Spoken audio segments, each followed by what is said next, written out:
Please আমাকে রিজিকের থেকে দূরে সরায়েন না আপনারা, এতটুকু আপনাদের কাছে অনুরোধ করে বলতেছি, হাত জোর করে বলতেছি প্লিজ।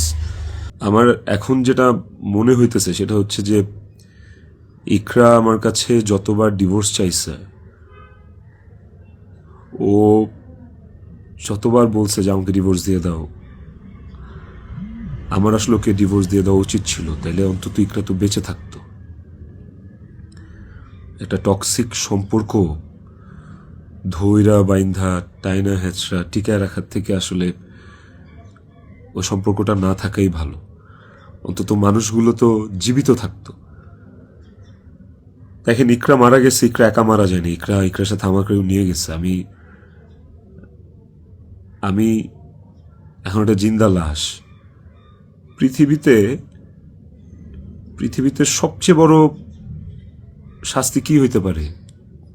আমি যদি ফাঁসিতেও ঝুলি, ওটা আমার কাছে কোনো পানিশমেন্ট না, শাস্তি না। আমাকে যদি আপনারা মব করে মাইরাও ফেলেন, সেটাও আমার জন্য শাস্তি না। আমি আমার শাস্তি পায়ে গেছি, এবং এই যে জিন্দা লাশ হয়ে বেঁচে থাকাটা, এটা আমাকে সারা জীবন বয়ে বেড়াইতে হবে। ওর অভাব আমার সারা জীবন ফিল করতে হবে। আমার নিজের জন্য বাঁচার আসলে আর কিছু নাই। আমি আমার শাস্তি পায়ে গেছি। আমি এর চেয়ে বড় কোনো শাস্তি হইতে পারে না যে আমি একটা জীবিত লাশ হয়ে সারাটা জীবন পার করব। বিশ্বাস করেন, আমার দম বন্ধ হয়ে আসে, আমার নিঃশ্বাস বন্ধ হয়ে আসে। আমি আমি 5 মিনিট পর পর আমি উন্মাদ হয়ে যাইতেছি। বাট ইভেন আমি সুইসাইড করার অনেক চিন্তা ভাবনা করতেছিলাম। বারবার মনে হচ্ছিল যে আমি ইকরার কাছে চলে যাই, ইকরা আমাকে ডাকতেছে। কিন্তু যখনই রিজিকের চেহারাটা চোখের সামনে ভাইসা ওঠে না, ওই মুহূর্তে আসলে আর কিছু মাথায় কাজ করে না। মনে হয় যে না না না না, আমি করতে পারবো না, রিজিকের জন্য আমার বাঁচতে হবে। আপনারা প্লিজ প্লিজ রিজিকের জন্য হইলেও আমারে বাঁচতে দেন, আমারে দেশে আসতে দেন প্লিজ। আপনারা যদি রিজিককে ভালোবাসেন, আমাকে একটা সুযোগ দেন রিজিকের যোগ্য পিতা হয়ে দেখানোর।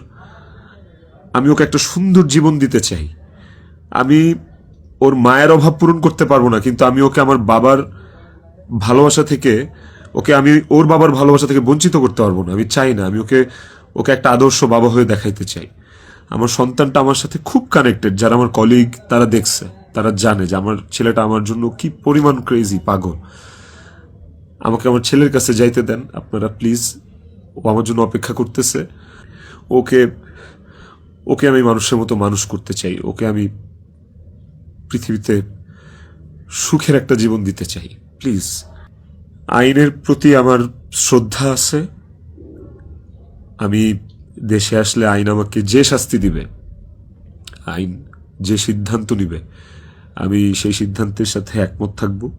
আমার তাতে কোনো আপত্তি নাই। আমি আইনিভাবে এই জিনিসটা ফেস করবো, আমার কোনো আপত্তি নাই।